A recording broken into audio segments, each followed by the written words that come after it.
Nabi SAW ketika beliau berhijrah dari kota Mekah ke kota Madinah, setelah kota Mekah ditaklukkan oleh kaum muslimin menjadi kota yang islami, maka Nabi tidak tinggal di kota Mekah karena tidak boleh.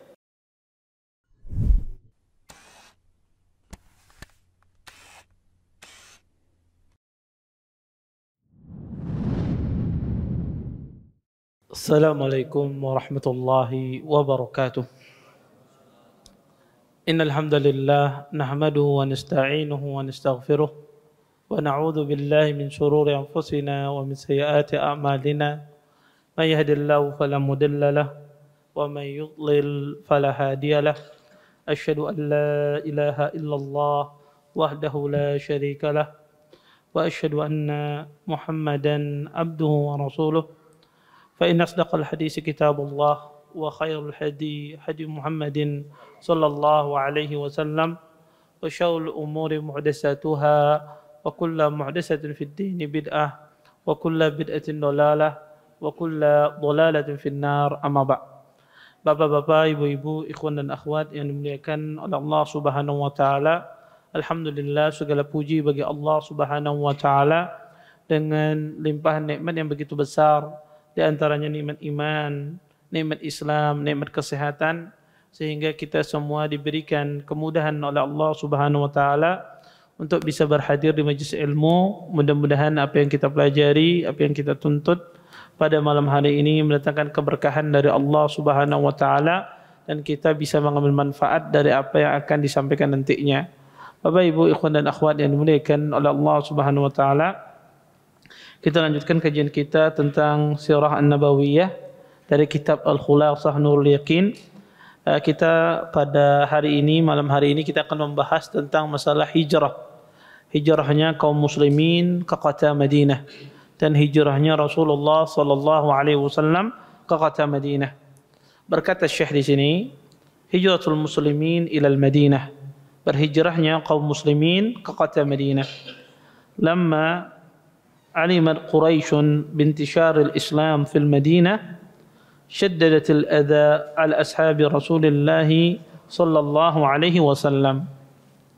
Ketika orang Quraisy mengetahui tersebarnya Islam di kota Madinah, maka mereka memperberat siksaan terhadap sahabat-sahabat Rasulullah sallallahu alaihi wasallam. Fa'amarum bil hijrati ilal Madinah. Kemudian Nabi SAW menyuruh para sahabat untuk berhijrah ke kota Madinah. Wal lihaqi bi ikhwanihimul ansar, untuk menyusul saudara-saudara mereka di kalangan Ansar. Fa kharaju min Makkah khufyatan. Maka para sahabat keluar dari Mekah secara sembunyi-sembunyi. Khaufa min an tamna'hum Quraisyun min al-hijrah. Karena takut dicegat, dihadang oleh orang Quraisy untuk berhijrah. Wa arada Abu Bakrin ayyuhajir, dan Abu Bakar ingin berhijrah. Famanahu Rasul sallallahu alaihi wasallam fabaqiya ma'ahu bi Makkah. Ketika Abu Bakar ingin berhijrah, dicegat oleh Rasul, dilarang oleh Nabi sallallahu alaihi wasallam, maka Abu Bakar pun bersama Nabi di kota Makkah. Bapak, Ibu, ikhwan dan akhwat yang dimuliakan oleh Allah Subhanahu wa taala,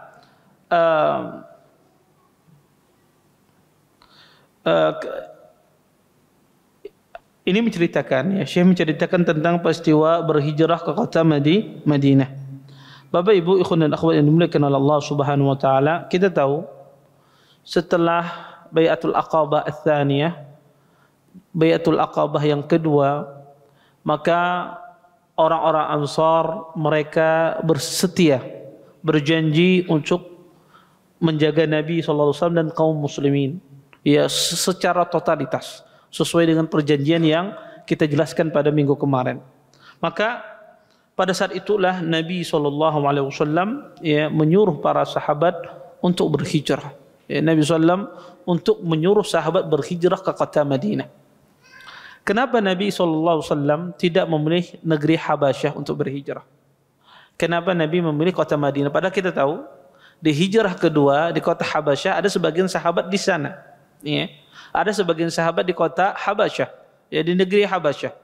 Tetapi Nabi SAW tidak menyuruh sahabat yang ada di kota Mekah berhijrah ke negeri Habasyah. Tapi kenapa Nabi memilih kota Madinah? Ya. Padahal di sana di negeri Habasyah raja yang adil. Dijelaskan oleh para ulama sebab Nabi memilih kota Madinah untuk berhijrah.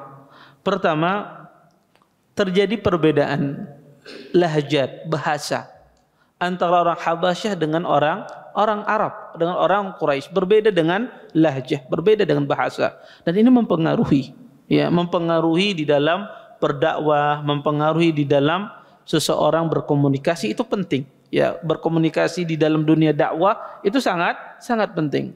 Dan Nabi SAW melihat dari sisi ini. Pertama, berbeda lahjah. Orang kalau susah komunikasinya, susah dia punya relasi. Ya, padahal dunia dakwah dan yang lainnya itu dibangun dengan relasi, pertemanan dan yang lainnya. Di antaranya adalah komunikasi. Kemudian yang kedua, ya, berbedanya adat orang Arab, ya, orang Arab Mekah, ya, berbeda dengan adat orang Habasyah. Dan ini berbeda adat ini juga, ya, menjadikan ada perkara-perkara yang menimbulkan kadang-kadang perpecahan, perselisihan akibat perbedaan adat semacam ini. Ya. Kemudian yang ketiga, kata Nabi SAW bahwasanya di negeri Habasyah itu betul negerinya tenang. Akibat apa? Akibat seorang raja. Dan ini tidak menjadikan negeri Habasyah itu aman untuk berhijrah. Kenapa? Karena penduduknya, ya, mereka belum masuk agama Islam. Yang masuk Islam ada cuma rajanya. Kalau rajanya meninggal, maka akan habislah kaum muslimin yang di sana. Maka ini keadaan yang tidak menguntungkan bagi kaum muslimin. Kaum muslimin aman di sana karena ada rajanya. Sedangkan sebagian pendeta, ya, ruhban, rahib pada saat itu tidak menyenangi kaum muslimin. Berbeda kondisinya dengan kota Madinah. Kota Madinah orang-orang Ansor rata-rata masuk agama Islam. Dan mereka semuanya akan membela Nabi SAW. Tidak berpegang pada satu orang, tapi berpegang pada kabilah Ansar, Aus dan Hajarat. Yang kedua, terjadi kesamaan bahasa dan adat bagi orang Madinah dengan orang Mekah. Sehingga itulah sebab kenapa Nabi SAW memilih hijrah ke kota Madinah. Dan tentu perkara hijrah ini tidak gampang. Ya. Nabi SAW menyuruh para sahabat berhijrah dengan sembunyi-sembunyi. Maka semua sahabat pada saat itu berhijrah dengan cara sembunyi-sembunyi, kecuali satu orang yang berhijrah dengan terang-terangan, yaitu Umar bin Khattab radhiyallahu taala anhu. Beliau berhijrah dengan cara terang-terangan.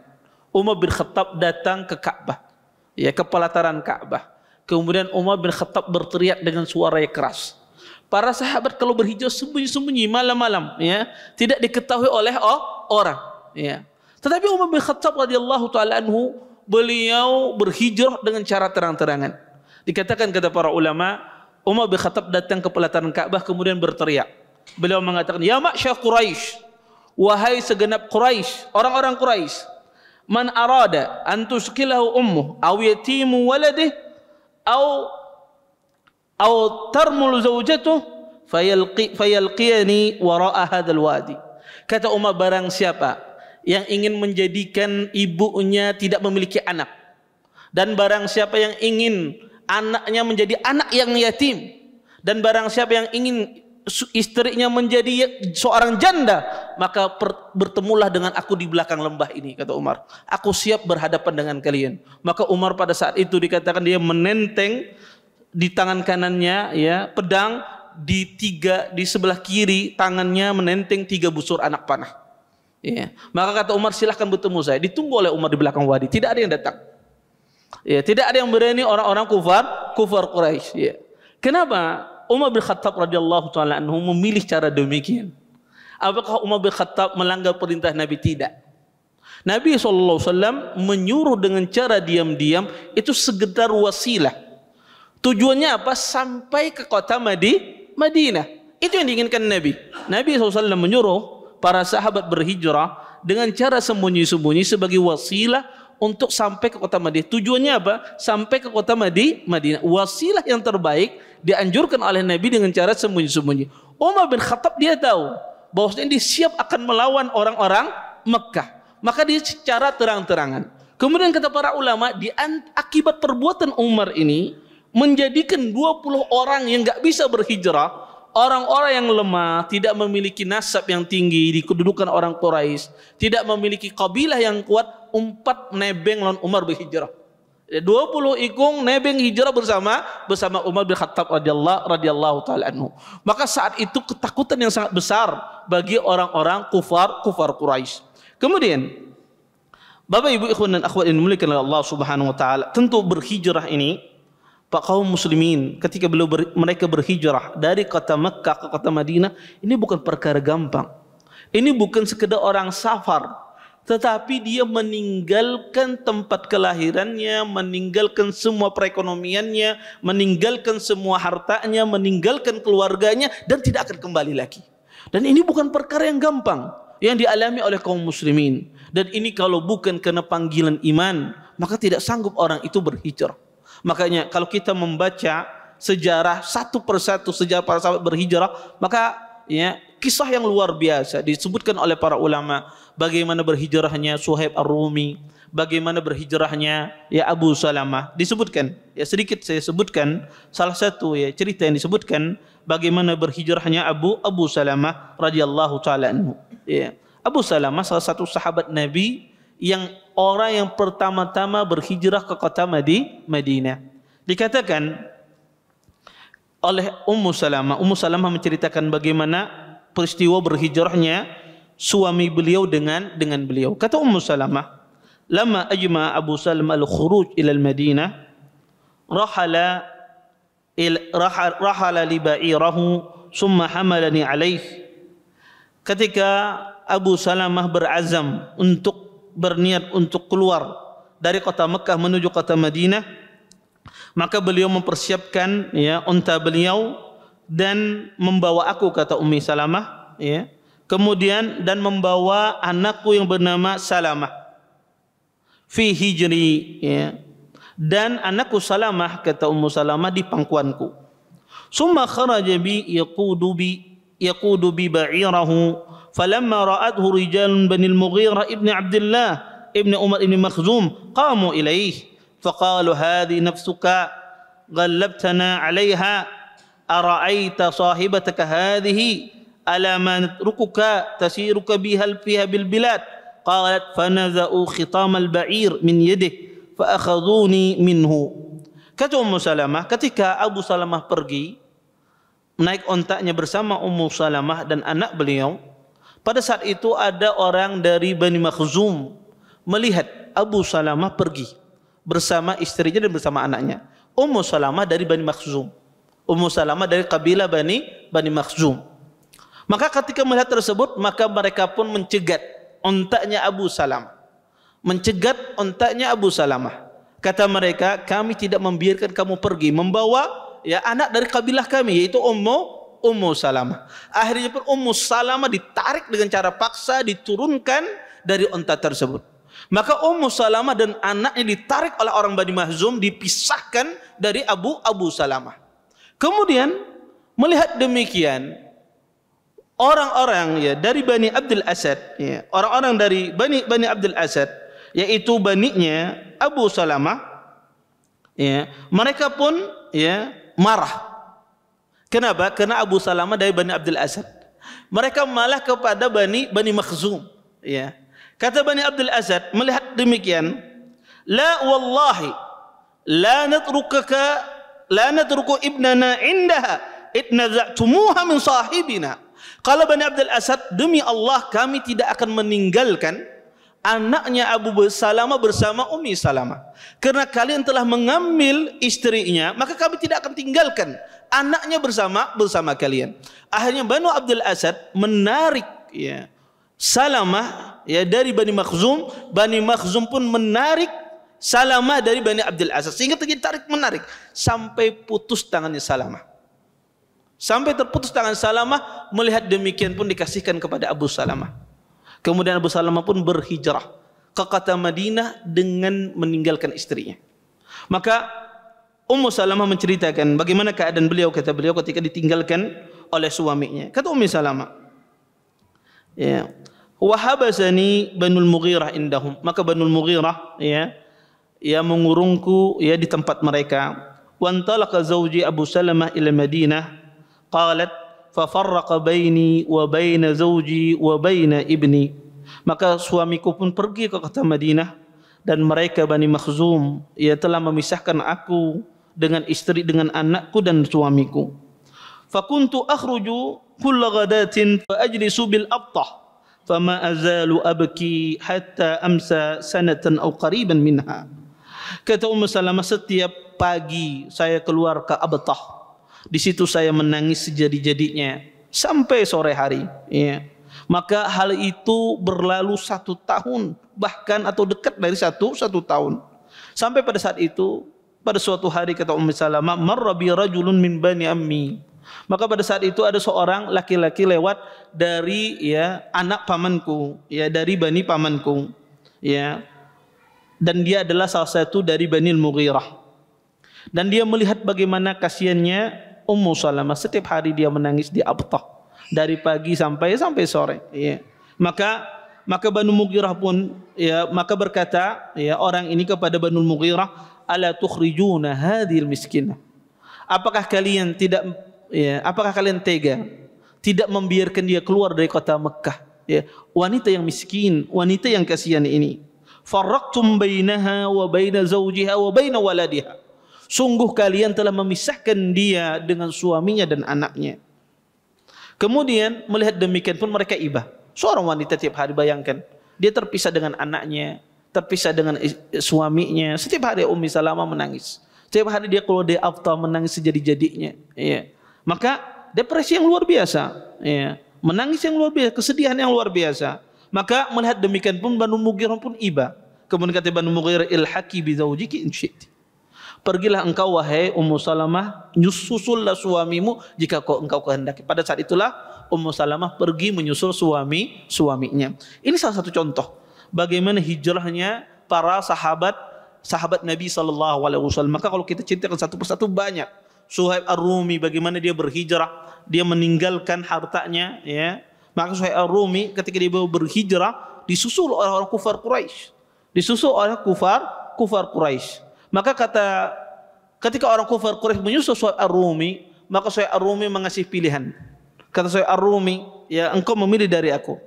Ambil hartaku, kata Suhaib Ar-Rumi, di kota Mekah itu ambil semua. Saya tidak butuh pada dia orang yang kaya raya. Ambil hartaku. Atau engkau terkena busur panahku. Karena Suhaib Ar-Rumi ya terkenal dengan panahnya. Ya. Maka kalau saya memanah, kata Suhaib Ar-Rumi, tidak pernah meleset. Saya mati tapi di antara kalian juga ada yang mati. Ya. Maka orang kufar Quraisy pun memilih harta. Maka meninggalkan Suhaib Ar-Rumi pun meninggalkan semua hartanya. Dan ini sesuatu yang tidak gampang yang dialami oleh orang-orang kufar, yang dialami oleh kaum muslimin. Apalagi kalau kita tahu hukum hijrah, orang kalau sudah berhijrah tidak boleh dia kembali ke tempat asalnya, ya, walaupun tempat asal tersebut sudah berubah menjadi negara muslim, maka tidak boleh dia kembali ke tempat asal tersebut. Makanya Nabi SAW ketika beliau berhijrah dari kota Mekah ke kota Madinah, setelah kota Mekah ditaklukkan oleh kaum muslimin menjadi kota yang islami, maka Nabi tidak tinggal di kota Mekah karena tidak boleh. Orang yang sudah berhijrah tidak boleh kembali lagi ke kota Mekah. Maka Sa'ad ibn Khawlah ketika meninggal di kota Mekah, Nabi sedih. Ya, bi'sa Sa'ad ibn Khawlah, alangkah malangnya nasib Sa'ad ibn Khawlah. Kata Nabi SAW, dia meninggal di kota Mekah karena dia orang yang berhijrah. Maka orang yang berhijrah itu dilarang, diharam, dia kembali ke negeri asalnya. Maka Nabi ketika Mekah ditaklukkan oleh kaum muslimin, Nabi tidak tinggal di kota Mekah, langsung Nabi kembali lagi ke kota Madinah. Dan ini hukum, ya, sepanjang masa, ya, siapapun yang berhijrah tidak boleh lagi kembali ke tempat asalnya. Bapak Ibu ikhwan dan akhwat yang dimuliakan oleh Allah Subhanahu wa taala, maka Nabi SAW ya, dan para sahabat mereka berhijrah. Dan tadi di antara yang berhijrah, ya, semuanya berhijrah dengan cara sembunyi-sembunyi kecuali Umar bin Khattab radhiyallahu taala anhu. Makanya kata Abdullah bin Mas'ud, inna Islam Umar kana fathan wa inna hijratuhu kanat nasran wa inna imaratuhu kanat rahmah. Kata Abdullah bin Mas'ud, sesungguhnya masuknya Umar itu sebagai pembuka. Masuknya Umar dalam agama Islam sebagai pintu pembuka masuknya orang-orang masuk Islam. Dan ya, hijrahnya Umar sebagai pertolongan bagi orang-orang duafa sehingga mereka bisa berhijrah. Dan kepemimpinan Umar, kata Abdullah bin Mas'ud, ya, merupakan sebuah rahmat dari Allah Subhanahu wa taala. Kemudian, Bapak Ibu ikhwan dan akhwat yang dimuliakan Allah Subhanahu wa taala, orang-orang musyrikun, ya, kenapa mereka berusaha mencegah orang-orang muslim untuk berhijrah ke kota Madinah? Padahal kalau mereka berhijrah ke kota Madinah sudah selesai. Di kota Mekah tidak ada lagi yang berdakwah tentang agama Islam. Kalau mereka, para sahabat ini berhijrah di kota Mekah, yang mereka musuhi sudah selesai, tidak ada lagi. Tetapi kenapa orang-orang musyrik, ya, kenapa mereka, ya, mencegah kaum muslimin berhijrah ke kota Madinah? Padahal kan itu yang diinginkan oleh orang-orang kufar Quraisy, bahwasanya di Mekah itu tidak ada orang Islam. Ini orang sudah berhijrah, tapi kenapa dilarang? Kenapa mereka berusaha mencegah? Ada beberapa hal. Pertama, ketika sahabat itu berhijrah ke kota Madinah, orang Madinah itu bukan orang sembarangan. Suku Aus dan Khazraj itu bukan suku yang biasa-biasa. Kabilah Aus dan Khazraj itu adalah kabilah yang sangat terampil dengan memainkan alat perang. Mereka adalah orang yang luar biasa memainkan alat perang, dan itu diketahui oleh bangsa Arab. Bangsa Arab sangat kenal dengan suku Aus dan Khazraj. Mereka adalah orang yang sangat lihai di dalam berperang. Tetapi mereka tidak muncul ke permukaan karena akibat perpecahan yang luar biasa dari suku Aus dan Khazraj, sehingga mereka seolah-olah tidak muncul di kalangan bangsa Arab karena perpecahan yang luar biasa, perperangan di antara mereka. Dan orang Arab dari zaman dahulu mengenal suku Aus dan Khazraj itu adalah orang yang sangat luar biasa berperang. Orang kufar Quraisy, ya, takut kalau seandainya orang-orang Madinah ini pergi ke sana, maka orang-orang Aus dan Khazraj bersama mereka bersatu bersama kaum muslimin.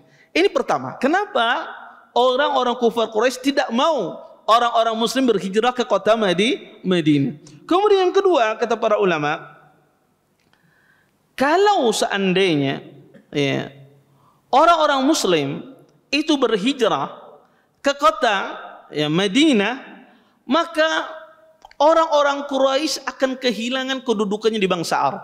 Kenapa? Karena orang-orang Quraisy, salah satu mata pencarian mereka terbesar adalah pada musim haji. Di musim haji itu terjadi perdagangan yang luar biasa, sangat dahsyat. Perdagangan di musim haji. Dan yang mereka jual di perdagangan tersebut adalah berhala-berhala. Mereka jual adalah khamar, ya. Mereka melakukan perjudian di waktu musim haji tersebut. Itu bisnis mereka. Kalau seandainya orang-orang itu berhijrah ke kota Madinah, kemudian kota Madinah itu menjadi negara Islam, mereka akan memerangi khamar, mereka mengharamkan khamar, mereka memerangi berhala, maka akan hancur perekonomian orang-orang Mekah, kufar Quraisy. Ya, kota Madinah bukan sedikit orangnya. Kalau seandainya penduduk Madinah tidak berhaji, maka akan mengurangi perekonomian yang luar biasa bagi orang-orang kufar Quraisy. Kemudian yang ketiga, kenapa orang-orang kufar Quraisy ketakutan? Ya, orang-orang Muslim itu berhijrah ke kota Madinah. Dijelaskan oleh para ulama bahwasanya kaum muslimin berhijrah ke kota Madinah itu berbeda dengan hijrah mereka ke kota Habasyah. Perbedaannya apa? Perbedaan kaum muslimin ke negeri Habasyah meminta perlindungan. Meminta perlindungan agar tidak disakiti, agar tidak dizalimi oleh orang-orang Mekah. Tapi beda, hijrah kali ini ke kota Madinah sesuatu yang berbeda. Kaum muslimin berhijrah ke kota Madinah bukan meminta perlindungan, itu salah satunya. Tujuan utamanya adalah mendirikan sebuah negara yang dipimpin oleh Nabi SAW. Maka kalau negara itu terwujud, maka akan terjadi peperangan. Ya. Dan mereka tahu bahwasanya penghasilan terbesar orang-orang Mekah itu adalah akibat perdagangan. Dan perdagangan, salah satu perdagangan terbesar mereka adalah perdagangan ke kota Syam. Makanya kalau Anda lihat sejarah, Nabi di waktu kecil berhijrah ke negeri, berdagang ke kota Syam. Karena itu tabiat orang kufar Quraisy. Mereka kalau di musim haji mereka berdagang. Di luar musim haji mereka ke kota Syam, membawa dari sesuatu dari Mekah dijual, kemudian ambil lagi dari Syam menjual di dalam kota Mekah. Dan perjalanan mereka ke kota Syam itu akan melewati kota Madinah. Ya, akan melewati kota Madinah. Kota Madinah ini adalah tempat persinggahan para pedagang. Maka kalau kota Madinah itu menjadi negara Islam dipimpin oleh Nabi SAW, maka akan tercegat perdagangan orang kufar Quraisy. Ya, perdagangan mereka kota Syam. Haji sudah kada kawa, ya sudah berkurang omset di haji, ya berhala kada payu, ya khamar kada ada yang menukari, ya. Kemudian di luar musim haji pun mereka tidak bisa berdagang ke kota Syam, dicegat oleh kaum muslimin. Kemudian orang kufar Quraisy pun juga paham, ya, tentang masalah, ya, bahwasanya orang-orang Madinah itu berasal sukunya Qahtaniyah. Berasal dari suku Qahtaniyah, bapak mereka dari suku Qahtan, Bani Qahtan. Orang-orang Madinah itu dari Adnaniyah. Dari Adnan itu muncullah Quraisy muncullah yang lain. Dan Anda tahu, kebiasaan orang Arab jahiliyah itu setiap kabilah itu berperang. Walaupun dia dari satu usul yang sama. Adnan, ya, usulnya adalah Quraisy itu usulnya dari Adnan. Dari Quraisy itu ada Bani Hashim, ada Bani Makhzum. Bani Hashim dan Bani Makhzum ini berperang terus. Padahal dia suku dari Quraisy kembali kepada Adnan. Sebab itu pula, ya, Qahtaniyah, Aus dan Khazraj, dan itu berperang. Kata orang kufar Quraisy, bagaimana kalau seandainya Aus dan Khazraj ini bersatu dan mereka membawa, ya, kabilah mereka Qahtan akan berhadapan dengan Adnan, akan terjadi peperangan. Itu pasti, kata mereka. Maka inilah yang dikhawatirkan oleh orang-orang kufar Quraisy agar Nabi SAW dan para sahabat tidak sampai ke kota Madinah. Maka berusaha segala cara agar, ya, tidak ada satupun, ya, orang-orang Madinah itu, ya, menerima dari kalangan orang-orang muhajirin dari Ansar. Dan yang terakhir, di kota Madinah itu, ya, banyak orang-orang Yahudi. Orang-orang yang di kota Madinah itu banyak orang-orang Yahudi, karena orang Yahudi tahu, sebagaimana saya ceritakan, akan muncul seorang nabi di kota Madinah. Tetapi mereka berharap nabi itu berasal dari kabilah mereka, dari Bani Yahudi, dari bangsa Yahudi. Tetapi Allah jadikan nabi tersebut muncul dari bangsa Arab. Makanya orang Yahudi berhijrah ke kota Madinah. Mereka melakukan pertanian. Dan orang Yahudi ketika berada di Madinah, mereka orang yang kaya, ya. Dan mereka adalah orang-orang yang memiliki harta dan memiliki senjata. Karena orang Yahudi maju di dalam pertaniannya. Orang-orang Madinah belajar dari orang-orang Yahudi bertani dan seterusnya. Maka orang-orang kufur Quraisy takut kalau seandainya Islam itu tersebar, maka banyak orang-orang Yahudi masuk Islam. Kalau mereka masuk Islam, maka mereka akan menduiti orang-orang Madinah, dan mereka punya persenjataan. Kita akan kalah dalam persenjataan. Maka inilah sebab kenapa orang-orang kufar Quraisy berusaha mereka mencegah Nabi SAW dan beserta para sahabatnya. Kemudian di sini Syekh melanjutkan, kata beliau, ittifaqu Quraisyin ala qatl Rasul sallallahu alaihi wasallam, kesepakatan orang Quraisy untuk membunuh Nabi sallallahu alaihi wasallam. Kata Syekh di sini, lamma ra'at Quraisyun anna ar-rasul sara lahu ashabun wa ansarun yudafi'una anhu wa yanshuruna da'watahu sammamu ala qatlih. Kata Syekh, ketika Quraisy melihat Rasulullah SAW memiliki para sahabat dan penolong yang membela beliau dan menyebarkan dakwahnya Rasulullah, maka orang-orang kufar Quraisy bercita-cita, berkeinginan untuk membunuh Nabi SAW. Ya. Wattafaqu ala ayyakhudhu min kulli qabilatin syabban wa yajtami'u amama darih fa idza kharaja darabuhu darbat rajulin wahid. Kemudian mereka bersepakat, orang-orang kufar Quraisy, agar setiap kabilah mengambil seorang pemuda.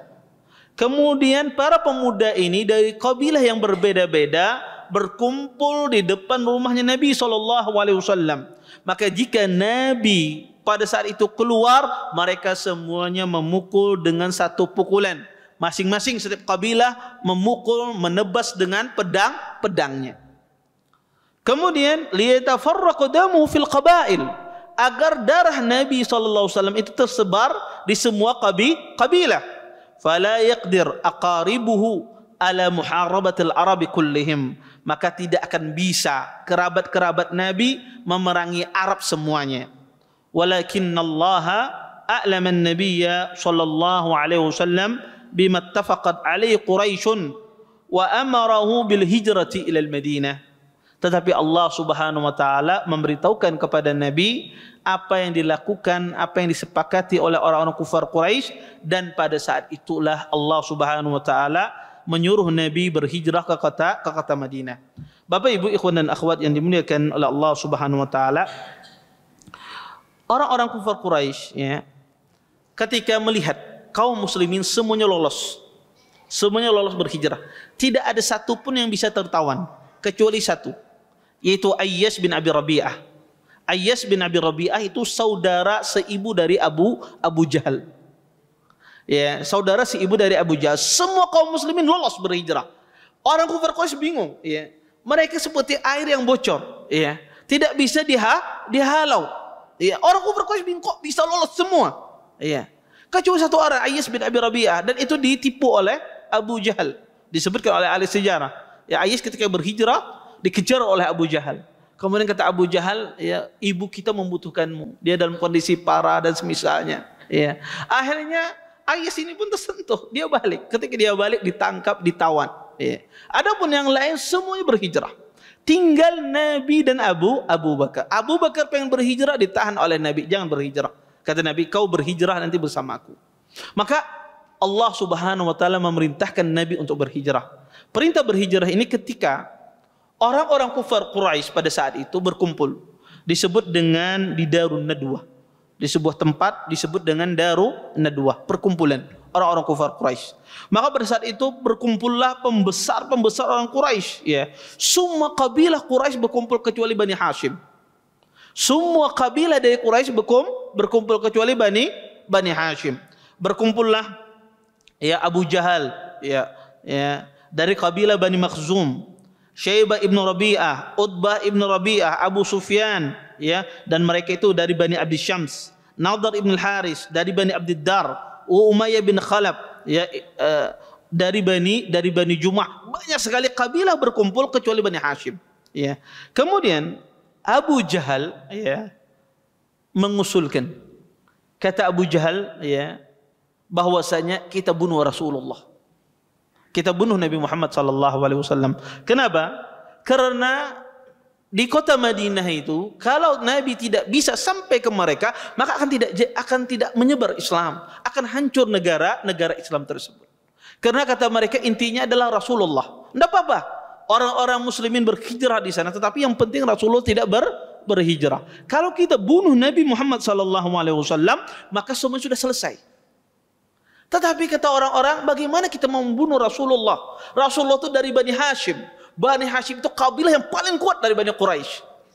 Kalau seandainya dibunuh, walaupun orang Arab jahiliyah itu mereka tidak memandang agama. Suku itu lebih diutamakan daripada agama. Makanya tadi Anda cerita kisah Abu Salamah tadi, ketika Bani Abdul Asad, ya, merasa terhinakan oleh kelakuan Bani Makhzum, mereka berperang, merebut anaknya padahal mereka tidak masuk Islam. Maka orang-orang Arab dahulu kalau kabilahnya dihinakan atau ada anak kabilahnya dibunuh, mereka berperang. Itu adat orang jahiliyah, siapapun dia. Walaupun kabilahnya itu salah, ya, kabilah itu melakukan kejahatan, dibunuh, mereka berperang. Mereka membela kabilah mereka. Di bangsa Arab, kabilah yang paling kuat itu dari suku Quraisy adalah Bani Hashim. Makanya orang-orang kufar Quraisy ketika berkumpul bingung. Bagaimana kita membunuh Nabi SAW sedangkan kabilahnya adalah kabilah Bani Hashim, kabilah yang paling kuat. Terus apa yang dilakukan? Akhirnya Abu Jahal mengusulkan untuk mengumpulkan setiap pemuda, Maka setiap pemuda dikumpulkan dari semua kabilah yang ada. Makanya Bani Hashim tidak diajak untuk berunding. Ya, kenapa? Karena ini yang akan dibunuh ini dari Bani Hashim. Maka diajak semua kabilah.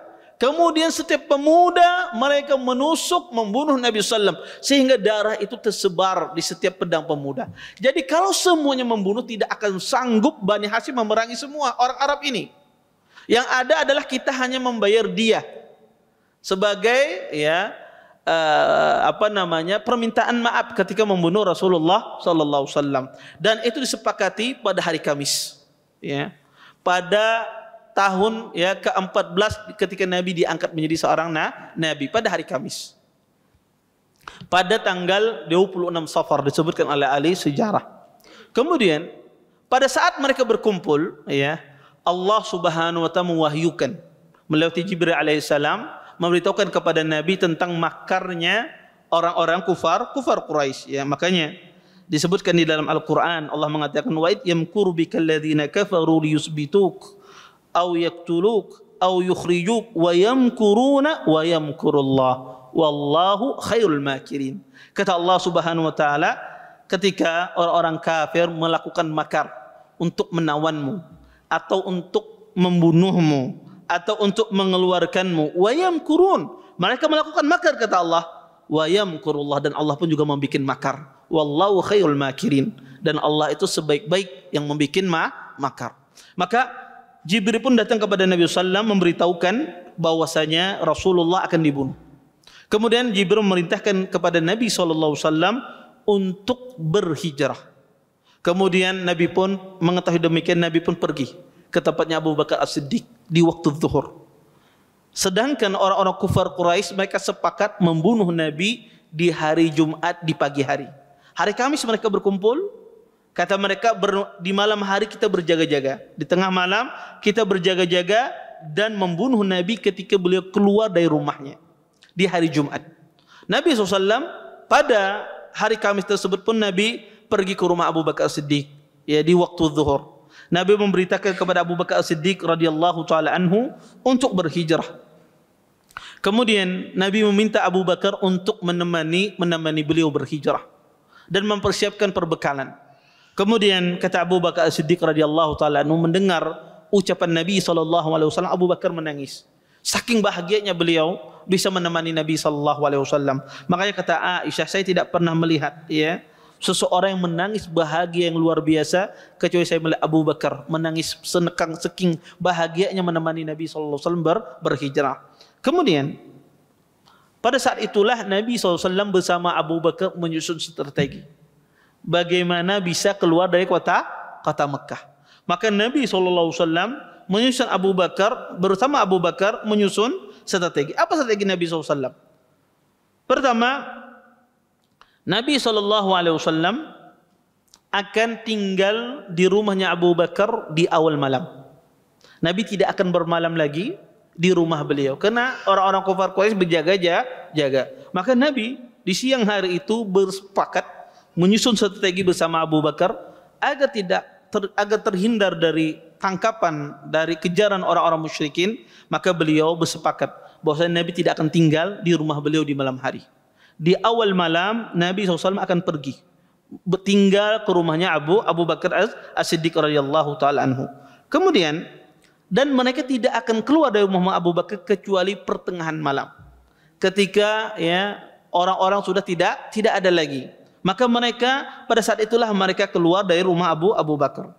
Kemudian Nabi pun bersepakat dengan Abu Bakar, kita tidak keluar dari pintu depan, tapi kita keluar dari pintu belakang. Jadi pintu belakang rumahnya Abu Bakar agar tidak diketahui oleh orang. Kemudian Nabi SAW pun bersepakat dengan Abu Bakar bahwasanya kita tidak mengambil jalur ke kota Madinah dengan jalur yang gampang. Karena menuju kota Madinah itu dari kota Makkah itu ada dua jalur. Ada jalur yang mudah ma'ruf, jalur yang sangat mudah, dan itu cepat jaraknya. Tapi Nabi mengambil jalur Bahrul Ahmar, melewati pantai Bahr Ahmar, Laut Merah. Nabi melewati jalur tersebut dan jalur ini adalah 2 kali lipat, dan jalur ini melewati padang pasir. Kalau tersesat pada jalur ini orang akan mati. Ya, karena orang kalau tersesat di padang pasir itu kada kawa kembali. Ya, kada kawa kembali. Ya. Makanya orang kalau istilah zaman dulu kita mahasiswa berhaji tanpa izin resmi itu haji koboi istilahnya. Nggak bisa masuk. Dia nggak bisa masuk kota Mekah karena ada akhirnya bagaimana caranya lewat padang pasir. Kalau supirnya ahli, ya dia bisa ya mencari ya di padang pasir itu agar tidak ada polisi ya. Tapi kalau supirnya setengah-setengah kita tersesat padang pasir itu. Bisa berhari-hari kita ya. Iya, kadang sinyal tidak ada ya. Maka ini bahaya, ini taruhan karena padang pasir itu luar biasa. Tidak ada tanda kecuali orang yang ahli. Nabi memilih jalur ini dan ini jalur yang sangat berisiko. Dan Nabi SAW ya, beliau tidak paham tentang jalur tersebut. Kemudian Nabi SAW pun mengharuskan beliau mencari petunjuk jalan, yaitu beliau mencari seseorang yang bernama Abdullah ibn Uraiqid. Abdullah ibn Uraiqid ini direkrut oleh Nabi SAW dan dia orang musyrik. Direkrut oleh Nabi SAW untuk menunjukkan jalan karena dia ahli ya di medan padang pasir. Maka direkrut oleh Nabi SAW untuk menunjukkan jalan, dan dia adalah seorang musyrik tetapi dia amanah. Ya, maka ya orang zaman dahulu yang penting dia kalau digaji ada uang dia amanah. Ya, karena itu pekerjaannya. Ya, beda dengan orang zaman sekarang. Kamu ikut sama saya, iya ya insya Allah. Yang ini juga di sini ambil duit, di sini ambil duit. Ya. Kalau orang zaman dulu dia apa? Profesional. Ya. Dia musyrik tetapi dia amanah. Kemudian Nabi SAW pun bersama Abu Bakar sepakat ketika beliau mengambil jalur yang kedua ini tidak langsung mengambil jalur yang kedua ini. Nabi harus menuju ke arah Yaman. Menuju ke arah Yaman, tidak boleh menuju ke arah kota Madinah. Kenapa? Karena kalau Nabi menuju ke arah kota Madinah, kalau Nabi ketahuan dikejar oleh orang musyrikin bisa mengejar Nabi. Mereka akan menyebar dengan dua jalur ini. Ya. Maka Nabi akan terkejar, ketahuan. Tapi kalau Nabi mengambil jalur Yaman ke Madinah, dari Mekah ke Yaman terus ke Madinah, maka ya orang tidak akan terpikir oleh orang kufar Quraisy. Yang pikiran mereka apa? Nabi akan mengambil jalur yang pendek atau jalur yang panjang. Ya. Tetapi Nabi mengambil jalur panjang tetapi melewati apa? Maka seolah ke Yaman seolah ke Madinah. Ya. Ini strategi Nabi SAW. Kemudian Nabi SAW mengutus seseorang sahabat yang bernama Abdullah bin Abi Bakar.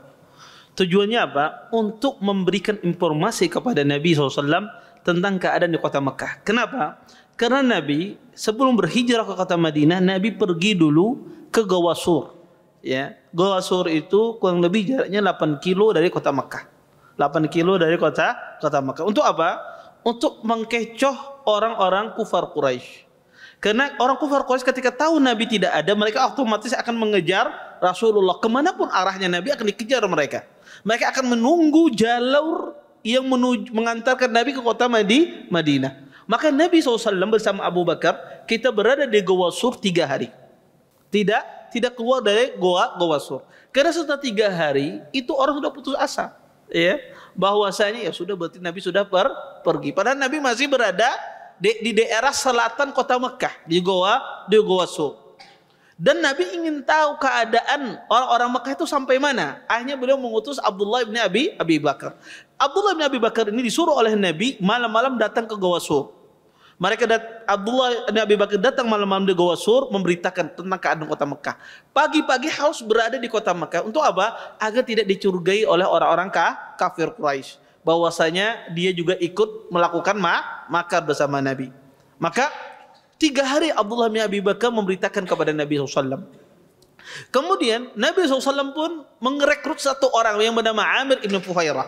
Amir ibn Fuhairah ini adalah keamanan bagi Nabi dan Abu Bakar. Amir ibn Fuhairah ini adalah seorang pengembala kambing, pengembala binatang ternak. Nabi merekrut dia untuk menghilangkan jejak Nabi. Karena ketika Nabi berjalan, itu pasti ada jejak, ada bekas, telapak kaki dan seterusnya. Iya. Maka orang kufar Quraisy itu paling pandai. Dia paling tahu ya telapak kaki siapa ini. Mereka akan tahu. Dari telapak kaki itu mereka akan bisa mengejar Rasulullah kemana.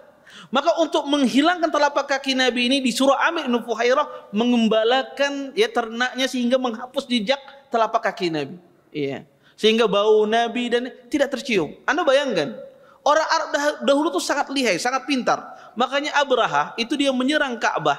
Dia tahu siapa yang kisah Abraha menyerang Ka'bah ketika ada orang Arab ya mengotori gereja Abraha. Abraha ketika mencium ya kotoran itu, dia sudah tahu ini adalah kotoran ontanya orang Hijaz. Tahu dia kotoran ontanya, dia tahu. Ini adalah ontanya orang Hijaz, orang Mekah ini. Ya. Makanya dia menyerang Ka'bah.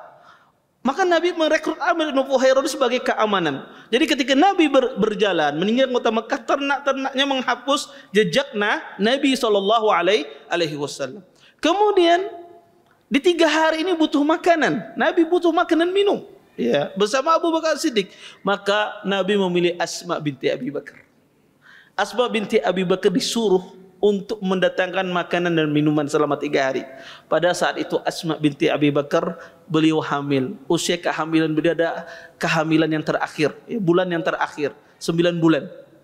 Mengangkat, membawa makanan dan minuman naik Gua Sur. Pian ulun tantang naik Gua Sur pasti manggah pian. Ya, kita yang sigar ini aja naik ke Gua Sur, manggah, tinggi Gua Sur itu. Ya, jalannya terjal. Sekarang aja ada jalan capek orang naik di sana. Ya, ini bayangkan wanita hamil 9 bulan membawa makanan, berjalan kaki, mengasihkan kepada Nabi SAW. Kenapa Nabi memilih Asma? Karena orang kufar Quraisy dia akan mencurigai anaknya Abu Bakar, akan mencurigai siapa? Tapi tidak mungkin orang kufar Quraisy mencurigai Asma yang hamil membawa makanan, tidak mungkin. Iya, itu akan luput dari pantauan orang kufar Quraisy. Iya. Dan ini sesuatu yang sangat luar biasa bagi Asma binti Abi Bakar. Ya, ini sesuatu yang sangat susah bagi wanita-wanita zaman sekarang, tapi tidak susah bagi Asma. Ya. Maka ya ini makanya kenapa para sahabat itu Allah tinggi, ya Allah angkat derajat yang luar biasa. Karena pengorbanan mereka yang luar biasa. Anda jangankan itu, Anda punya istri hamil 4 bulan 5 bulan, disuruh bertapas karena mau hamil aku. Disuruh berbasuh karena mau hamil karena kau cari pembantu. Ya. Ya. Kenapa? Itu tabiat wanita hamil. Dia tidak bisa banyak melakukan aktivitas, wajar. Dia meminta sesuatu kepada suaminya, jarang memasak, ya. Kenapa? Alasan hamil. Ini Asma binti Abi Bakar. Bagaimana ya beliau hamil dalam kondisi 9 bulan, membawa makanan naik Gua Sur, ya. Jaraknya pulang dari dari Ka'bah ke Gua Sur itu adalah 8 kilo, berjalan kaki. Iya, dan bukan di suasana yang dingin panas. Ya subhanallah, ini luar biasa. Dan inilah cara Nabi SAW agar beliau keluar dari makarnya orang-orang kufar Quraisy. Makanya Anda lihat, Nabi SAW itu bukan seorang nabi saja, beliau ada seorang panglima, seorang ahli strategi. Ya, Anda lihat bagaimana langkah Nabi SAW, strategi beliau agar keluar dari orang kufar Quraisy. Maka Nabi SAW itu dianugerahi oleh Allah kecerdasan yang luar biasa. Ini mungkin ya sedikit ya tentang penjelasan bagaimana Nabi SAW ya beliau bisa keluar dari ya kejaran orang kufar Quraisy. Dan insya Allah nanti kita akan jelaskan minggu depan bagaimana Nabi SAW keluar dari rumahnya ya ketika orang kufar Quraisy mengepung rumah beliau. Dan insya Allah nanti kita jelaskan pada minggu depan. Mungkin ini yang bisa ulun sampaikan. Mudah-mudahan bermanfaat. Kalau ada yang bertanya silahkan. Kalau tidak ada kita.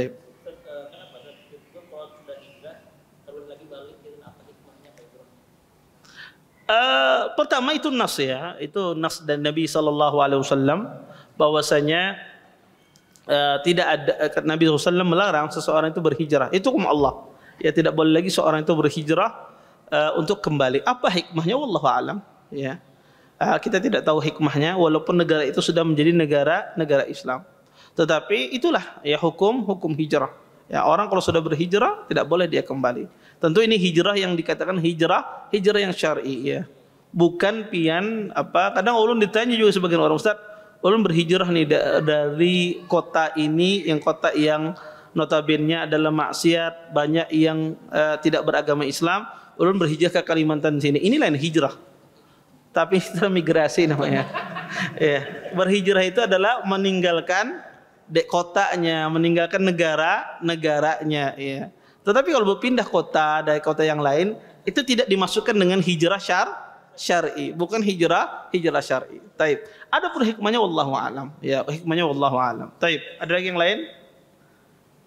Ya.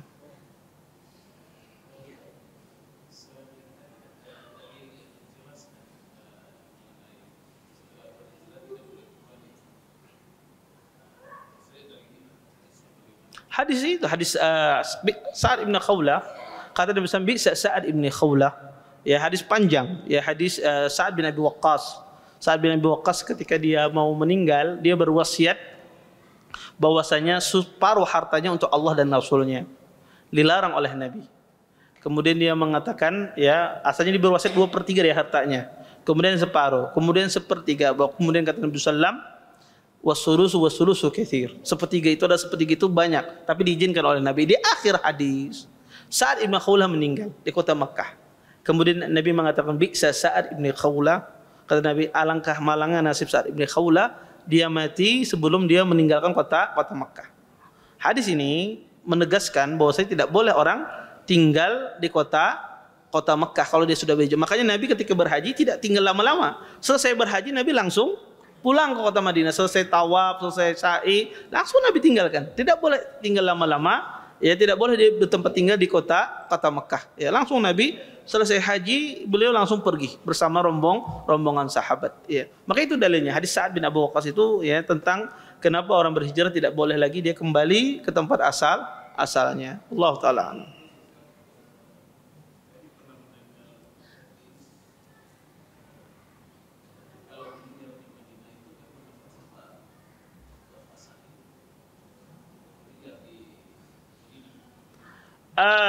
Pertama ya, seseorang yang meninggal tentunya ya, meninggal di mana saja tentu itu adalah ya orang yang di mana saja sebetulnya sama ya, seseorang meninggal dimanapun sama. Pertama ya, bumi itu tidak mensucikan seseorang. Kata Salman Al-Farisi, annal arda la yuqaddisu ahadan. Sesungguhnya orang yang mati, kata Sa'ad bin Abi Waqqas, di mana saja ya, kata Salman Al-Farisi, bumi itu tidak mensucikan seseorang. Di mana saja orang itu ya tempatnya sama. Tetapi ya, yang mensucikan seseorang, yang membedakan antara orang yang satu dengan yang lain adalah ya seseorang yang beramal, yaitu amalan solehnya.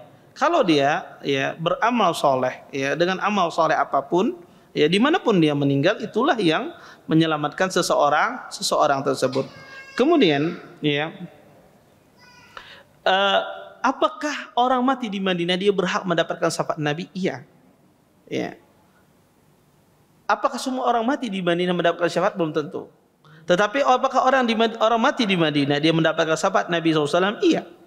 Maka berdasarkan hadis Nabi SAW, man istata'a minkum ayyamuta fil Madinah falyamut biha akuna syafi'an aw syahidan yaumal qiyamah. Kata Nabi SAW, barang siapa yang bisa untuk mati di Madinah, maka hendaklah dia yang berusaha meninggal di kota Madinah, yang mana aku nanti di hari kiamat kelak menjadi ya memberi syafaat, kemudian sebagai saksi nanti di hari kiamat kelak.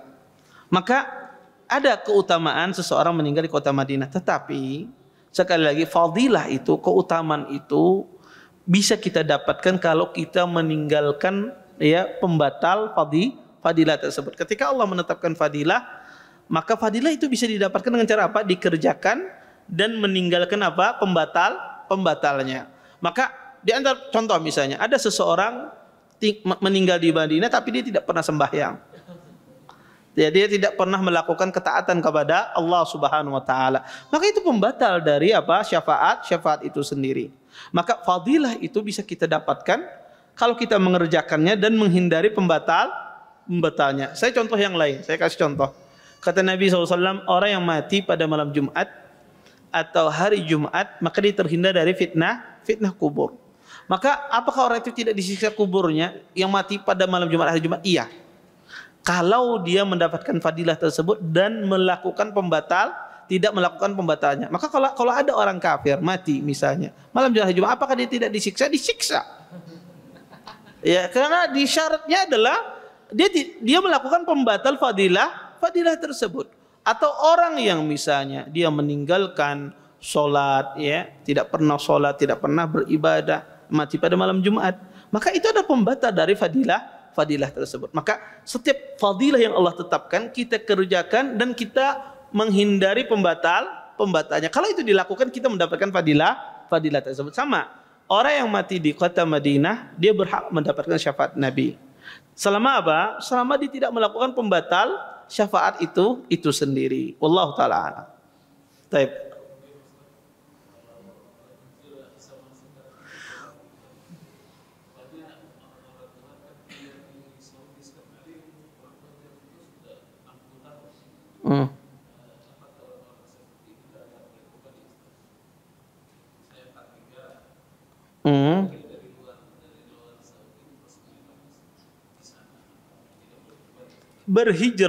Berhijrah itu artinya dia berpindah dari negeri kafir ke negeri Islam. Itu arti hijrah. Dia keluar dari negeri kafir ke negeri Islam. Pertanyaannya, apa itu negeri kafir? Apa itu negeri Islam? Itu penting. Negeri kafir itu adalah negeri yang dipimpin oleh pemimpinnya non-muslim atau orang kafir. Maka kalau negeri itu dipimpin oleh orang kafir, non-muslim, dikatakan negeri itu adalah negeri kafir. Adapun negeri Islam adalah negeri yang dipimpin oleh orang muslim. Dan sebagian ulama menambahkan mayoritas penduduknya muslim. Maka itu adalah negeri Islam, walaupun hukum Islam di sana tidak bisa diterapkan 100%. Ya, sebagian hukum Islam bisa diterapkan, sebagian tidak. Maka itu tetap dikatakan negara Islam. Ya. Contoh misalnya, timbul pertanyaan, apakah negara kita Indonesia ini negara Islam atau tidak? Wallahu a'lam, negara kita ini insyaallah negara Islam, ya. Bahwasanya ya, di sini dipimpin oleh seorang muslim. Kemudian juga ajaran-ajaran Islam yang terbesar itu diatur di sini.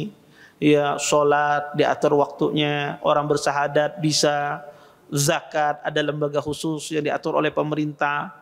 Kemudian puasa juga pemerintah mengadakan ru'yah, penentuan hari raya, haji juga ya diatur oleh pemerintah. Maka ini hukum Islam yang paling besar diatur di negara kita ini. Betul, tidak sempurna negara kita ini. Negara kita ini tidak sempurna, tidak semua hukumnya menerapkan hukum Islam. Tapi hukum terbesar dari hukum Islam itu diterapkan di sini. Iya. Orang menganggap hukum Islam itu potong tangan, pancung sudah. Kalau potong tangan, pancung, ya berzina, rajam, ini hukum Islam, negara Islam. Itu bagian terkecil dari hukum Islam. Hukum Islam terbesar itu apa? Tegakkan salat. Ya, mengatur hukum Islam yang 5 itu yang terbesar. Betul, hukum pidana itu bagian dari hukum Islam. Tapi orang mindset sebagian orang, kalau kadeda ini negara Islam. Kalau kadeda hukum pancung, kalau kadeda rajam, kalau kadeda cambuk, ini bukan negara Islam, tidak. Ya. Walaupun sekali lagi saya katakan pengertian negara Islam itu sangat luas, banyak ya, pandangan, banyak pendapat, tetapi yang saya pahami, yang saya yakini bahwasanya negara Islam itu adalah negara yang dipimpin oleh seorang muslim dan rakyatnya adalah muslim. Maka itu dikatakan negara Islam. Maka kalau ada orang berhijrah dari negara yang kafir ke negara Islam itu dikatakan berhijrah. Tapi kalau dia berpindah dari negara muslim ke negara muslim, itu bukan berhijrah namanya. Bukan berhijrah. Maka boleh aja dia kembali, apalagi berpindah dari kota ke kota. Orang Banjar pindah ke Martapura, boleh kembali ke Banjar lagi. Karena ada masalah, ya. Tidak mengapa. Ya, itu berhijrah itu keluar dari negara kafir, masuk ke negara Islam. Itulah nama hijrah. Wallahu a'lam. Taib. Saya kira cukup ya untuk pertemuan kali ini. Kita tutup dan doa kafatul majelis. Subhanallah wa bihamdika asyhadu an la ilaha illa anta astaghfiruka wa atubu ilaik. Assalamualaikum warahmatullahi wabarakatuh. Terima kasih, jazakumullah khairan wa barakallahu fikum. Video ini dibuat atas partisipasi dari donasi Anda. Semoga menjadi amal jariah bagi Anda semuanya.